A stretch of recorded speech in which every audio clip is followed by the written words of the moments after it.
Good afternoon, good morning in some places still. Depends on where you're watching from. Good evening even in some places. We're going to let a couple people come on. Instagram is telling everybody that I'm live, so allow a couple of people to join. What are we talking about today? Well, last week we had a conversation with a fellow coach talking about the strong Black woman narrative and how that could be hurting us in a lot of ways because it has us stifle ourselves, our expression. So today we're continuing the conversation of the strong Black woman narrative, but from a different perspective. Last week we were talking about how that strong Black narrative and holding that strong Black narrative can be damaging to us because of the fact that it stifles our expression. It stifles our communication, and it impacts us. It can impact our mental health, but it also can impact us physically, and a lot of times that strong Black narrative isolates us as well. So we were talking about that in our last live on last Thursday. If you haven't watched it, it is on IGTV. You can go watch it. But I wanted to continue this along the lines of this, because one of the characteristics that I see and I've experienced in being in line with that strong Black woman narrative and be inside of that strong Black narrative, that woman narrative, is this stoicness that we contain, right? And there is this ability for us to not show emotion. But it's not just negative emotion. It's even the positive emotions. It's even the I wouldn't say the inability to, but maybe not allowing us to experience our own joy because of that stoic nature. And so the question I have, and I'd love to hear from you guys that are already on. And if you, by the way, if you're on and you think this conversation would be valuable to someone else, please, tag other people in, bring other people into this conversation, because I think it's important, right? So the question is, how often are we inside of this narrative of having to be the strong Black woman? How often are we not allowing ourselves to experience our joy because we're always waiting for the other shoe to drop? Because there is that we feel we must maintain a certain stoicism. So we compress the actual bandwidth of our emotions down into this very small width, because if we can't feel too sad or too angry or too fearful because we have to be strong. But then on the other end, we can't feel too much joy or feel too happy. And what are the reasons for that, right? There's several reasons for that. It could be that we're waiting for the other shoe to drop. It could be because we are not set up in communities. We haven't set ourselves up in communities that will empower our wins, right? Because you know how it is, if you grow up, whatever community you grow up in, if you're not set up so where when you do experience a win, that people cheer from you rather than give you the side eye, then what it does is it causes you to minimize your wins, minimize your joy, minimize your happiness, right? And so then what kind of communities are you set up in that don't allow you to fully experience your wins and express those wins? And then the question then goes to, how is it that you find those communities, right? So as I'm sharing about this, I'd love to hear some feedback, about what is it that keeps you from feeling that full amount of joy, if anything, right? One of the things that I've been told, it's been shared with me by many women, the women that I've coached, the women that I've done my mind remapping work with, are these internal conversations that have been installed from childhood, that it's not proper to brag, right? It's not proper to brag. And so we get this conversation that from a very young age that we have to suppress our joy. We have to suppress our wins. We have to minimize doing well. But yet we still have to work 10 times as hard to be looked at as equal. But then we can't celebrate those accomplishments, right? And when we do, it's looked at in a particular way. Yes? Type yes in the chat box if you get this, if you've experienced this, if you've heard this conversation, right? Just give me some feedback and let me know. So that conversation gets installed inside of the unconscious at a very young age. And that in itself causes the compression or the constriction of expression. Yes, yes. And so then what happens is it gets reinforced along the way. Yeah, that's bragging. That's right. And so it gets reinforced along the way when we get good grades, or when we get, when we get out in the world and we start our business, or we get that promotion, or we make that 6 figures, that first 6 figures in our business, or sometimes 7 figures in that business. And then the people sometimes in our origin communities we can't celebrate that, because then there's you think you're better than us now, right? And that's something inside of our communities that we need to reconcile. And what you must know is that conversation has nothing to do with you. It only has to do with the internal conversations that the person who said that is dealing with unconsciously themselves, like their own insecurities about their ability to produce the same results. And the only reason that one cannot celebrate the win of another is because of the conversation, the unconscious conversation of inadequacy that they have with themselves.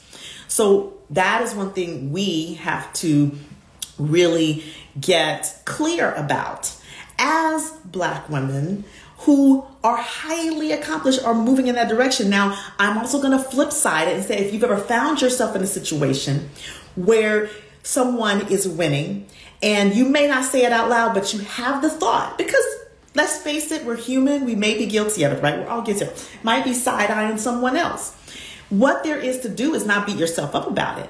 What there is to do is to begin to examine, well, why do I feel that way? What's behind that? What's really underneath that conversation, right? Is it that I want what that person has and I fear that I may not be able to get it, right? Yeah. And so we want to begin to then do the deep work ourselves if we're the ones doing the side-eyeing. And it may not be that we do it all the time, but we know, there are people that we might side eye from time to time. I'm just going to be real with it, right? I've done it, right? I ain't perfect. I'm not no angel, but I will say that when I recognize it, I have to get inside that conversation. Like, well, why am I having that conversation? And then I can see, there might be an unconscious fear that I'm having. That's right. Social construct, patriarchal, religious, all these unconscious constructs that have been installed at the unconscious level. And so if it has to happen, if it has happened before, then what there is to understand what's behind that conversation. And then you can remove that. You can say, okay, this is not the truth. I may fear that I'm not going to get this thing that this person have, or that I may fear that I cannot produce results in the same way. But then that's not the truth. If I really wanted to, I could, right? So then that's the way you approach it if you're having that conversation yourself. If you've never had that conversation, well, great, right? But if people are side-eyeing you, then it gives you compassion to understand that it's not their conversation about your success is not about you. It's about whether or not they feel they can achieve it. Now, on the flip side, when you have those communities, there are many communities out there that will not only hold you to your word, hold you to that thing that you say that you want, hold you to celebrating your wins and push you to celebrating those wins. There are those communities who will, no matter where they are in life, they will always be your cheerleaders. Surround yourself with those people. Find that community. And it may not be your origin community. You have to be clear about that, right? For some people, it's their origin community. For some people, it's an acquired community. And it is okay to have support from an acquired community, and to create that space around you. Because let's be clear. Sometimes you do have to create that circumstance and create that community around you. And then you have to understand that as you grow, there will be people who grow with you, and there might be people that are not poised to do the kind of work that requires growing in the way that you're growing, right? So, I've expanded the conversation, but I want to come back to, are we fully allowing ourselves to experience our joy? It comes back to that, right? Because at the end of the day, if you don't have the capacity or the community or the safe space that allows you to experience just as much happiness and joy as you may be aligning yourself with pain or fear or the negative, right? Then you want to start looking at, well, where is that community? Where does that community lie? Is there a mastermind group? Is there, y'all know Clubhouse. Most of y'all know Clubhouse, man. There's some amazing communities on Clubhouse. And, by the way, if you want to connect with me there, it's at Dr. Maisha, same handle as I am on IG, right? But I think that that's been a place, an unexpected place where people have found those communities that will pull for them to express their wins, express their joy. But there's lots of others, there's lots of online communities, lots of in-person communities, although we're not doing too much in person right now, we all know, because of COVID. But we want to find and create those communities that will encourage us and allow us to express the fullest range of our emotions, right? And then let's talk about waiting for the other shoe to drop, right? That's a defense mechanism. It's a defense mechanism to constrict or to control the level to which we express ourselves, right? That waiting for the other shoe to drop. And if we wait long enough, something will happen that will verify that it's the other shoe. But in some cases, it's never enough. There's never enough shoes that are going to drop that allow one to experience that full range of happiness and joy. So then you have to make the decision. You have to make the choice to allow yourself to celebrate your wins, your happiness, your joy, right? So how do you do that? What are the structures that you have in place? What are the structures that you can put in place? For me, I have committed listeners. I have committed listeners and that I know are safe to call and say, girl, I made this much money this month or this year, or I signed this many clients this year, or my son, this is what we did together and this is what he did. And, like just to be able to, whatever it is, whether it's a family, whether it's, or I went on this date and it went really well, or my partner, this is what we did together and we had so much fun, whatever that is. But I have people in my life that I know that if I share that kind of happiness and joy with, that they're going to cheer me on. They're going to be like, that's amazing. That's great. They're not going to play devil's advocate. They're not going to be like, yeah, but, right. These are the kind of conversations that happen inside of the suppression of happiness expression or joy expression or wins. Yeah, but, right. And so I've created those communities, those committed listeners. I also exist inside of a lot of groups that always are asking to post your wins, even the smallest wins. Now, here's the other thing. Sometimes we diminish our wins because it occurs for us like the win is not big enough. And I think in that case, we are comparing ourselves to some place that we feel like we need to be. And the thing that we need to be doing is looking at all of the moves forward. I was talking to a client and I've been coaching this client for quite some time now. And so we were talking on the phone and she was sharing with me these amazing results that she was producing, these really great wins in her business that she was producing. And then she says, and then she doesn't stop to acknowledge it. She says, but I need to do better.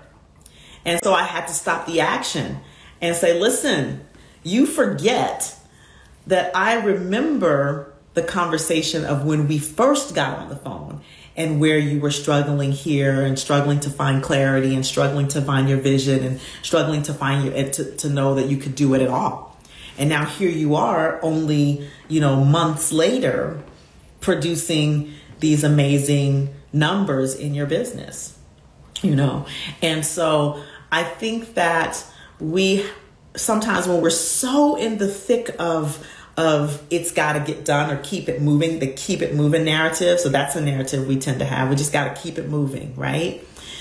We get so ingrained in that keep it moving narrative is that we forget to put actual space in to celebrate those small wins, those tiny wins. And so I like this. You have to leave space to celebrate the small as well as the big. That's exactly right. And sometimes you have to actually schedule it. For me, before we shut down for COVID, and I have to admit, I realized that I'm having to create new structures in the face of this circumstance of celebrating my wins and of giving myself downtime, right? But before that, I would have specific structures in place that I would do just to celebrate my wins. But I might, get myself a foot massage. I love foot massages. So go to the Korean spa and get the foot massage, my favorite foot massage, a couple of times a month, or do body work once a month, right? That's the thing that I love. Plan my vacations, right, for me, and plan them big and exotic, because that was my celebration, my present to myself for having done such good, consistent hard work to produce the results that I produce in my life, both personally and professionally. So what we have to put those structures in place, sometimes even daily structures. One of the structures that I put in place is a gratitude list, a daily gratitude list. Hey there, I see you. A daily gratitude list. And what that helps me to do when I write that gratitude list, and that's part of my morning ritual, it allows me to be able to see the accomplishment. And I'm very intentional about writing gratitude lists for accomplishment, writing gratitude lists for expected result, and writing gratitude lists for just the other general things that I notice that I call them high five God moments, right? So that could be a structure. But the thing is, you have to find the structure that works for you. What is the structure you connect to? And how often do you need to put that structure in place? Maybe a daily structure, a weekly structure, and then maybe like a monthly or quarterly structure to celebrate and recognize the things that you have done, the things that you have in place, and to celebrate the good things that are going on in your life, even amongst struggle, right? And when we can do that, we'll start to expand the capacity to experience the good things in our life and really take them in and keep life is life. So there'll be challenges, but when we can begin to expand our capacity to feel joy as well, then it really does produce a different kind of result in our life. You'd be surprised, right? So that's it. That's what I wanted to share. I just wanted to bring that as another inquiry inside of our community and the conversations that I bring, which is, where are you waiting for the other shoe to drop? Where are you not allowing you to experience the fullness of your happiness and joy because of this strong Black woman stoic nature or stoic narrative? And what structures can you put in place to be able to, what structures for support, what structures for celebration, and what communities can you begin to look for, create, and access that will give you that safe space to then express the fullness of your joy. All right. So with that, we'll take an end. I will download this to IGTV. So if you want to share it, I invite you to share it with others. I invite you to comment and leave some inspiration for those who will be watching it behind you. And if you're watching this on replay, I invite you to comment as well, because I'm always checking the comments to see what you're gleaning from our conversations. Of course, if you know that you have that that constricted or constrained capacity to express, and you're having trouble to expand that on your own, and you feel like you need to do a little bit more deep work, you are welcome to reach out to me. You can go to remapmymind.com or click the link in my bio, and that will allow you to see how you can schedule breakthrough sessions with me, or you can go directly to remapmymind.today. That's remapmymind.today, and that will take you straight to my calendar, actually. And so if you feel like you need to do the deeper work to be able to expand that capacity, reach out to me, or you can just message me right here on IG. All right. And if you want to join me on Clubhouse, we have these kind of conversations all the time. Lots of conversations, parenting conversations, mental health conversations, Black woman narrative conversations, all kind of conversations. Then it's at Dr. Maisha on the Clubhouse. So thank you for those who have come in and participate. Thank you for those who will listen on replay and participate. And look forward to seeing you on Thursday. That's when we'll do our next live stream. And we'll post up to let you know what the topic will be. I think we're talking about the code switching that we do as either a compensatory mechanism, or as a choice, as an expanded choice of expression, right? So I think that's coming this Thursday, and we'll post on IG to confirm that. All right, y'all have a wonderful rest of the day and a wonderful rest of the week, and I'll see you on the next live. Namaste.